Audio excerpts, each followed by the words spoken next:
normalement, après les élections municipales, on aurait dû parler de la déroute du Parti socialiste pendant 8 jours.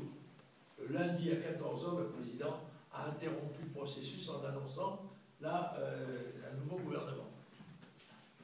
Nous, on a pu reparler, bien sûr, que de ce remaniement. Un petit remaniement tout petit, puisqu'il n'y avait que deux nouveaux candidats, deux nouveaux députés, qui étaient, je ne sais pas s'ils étaient députés, enfin, deux nouveaux ministres en tout cas. Bon, donc on n'a plus du tout parlé de la déroute du Parti socialiste, c'est très habile. Il y a une manière de faire comme ça. Le président, qui a été quand même premier secrétaire du parti, c'est un apparatchik d'un certain niveau quand même. Et là, par exemple, on entre en période électorale, il faut quand même, c'est bien vu de la presse. Qu'est-ce qu'on fait? Oh, comme par hasard. Et puis le jour de Pâques, c'est la libération des otages. Mais, les yeux dans les yeux, comme Cahuzac, on vous promet que nous n'avons pas versé de rançon.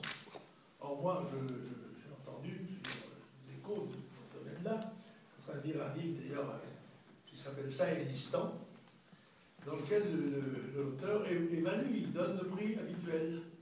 Le prix habituel, c'est 5 millions de dollars par tête. Alors, dans le fond, 18 millions de dollars, le président a eu une petite remise, ce qui est bien normal, puisque les journalistes étaient prisonniers des alliés du président de la République. Chacun sait que la France soutient la rébellion en Syrie. Donc c'était des rebelles syriens qui détenaient les journalistes. Bon, au lieu de 20 millions, on lui a fait 18 millions, une fleur, voilà. Et les journalistes ont été libérés. Ces procédés sont très adroits. Dire que c'est très démocratique, ça c'est une autre paire de manches. Mais enfin, ça, je laisse au président la responsabilité de ses actions.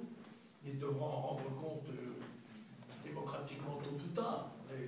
Et le plus tôt serait le mieux. Je pense que, comme nous sommes engagés dans un processus de décadence qui s'accélère, plus vite les patriotes arriveront au pouvoir pour retourner en quelque sorte le processus, et mieux cela vaudra. Voilà.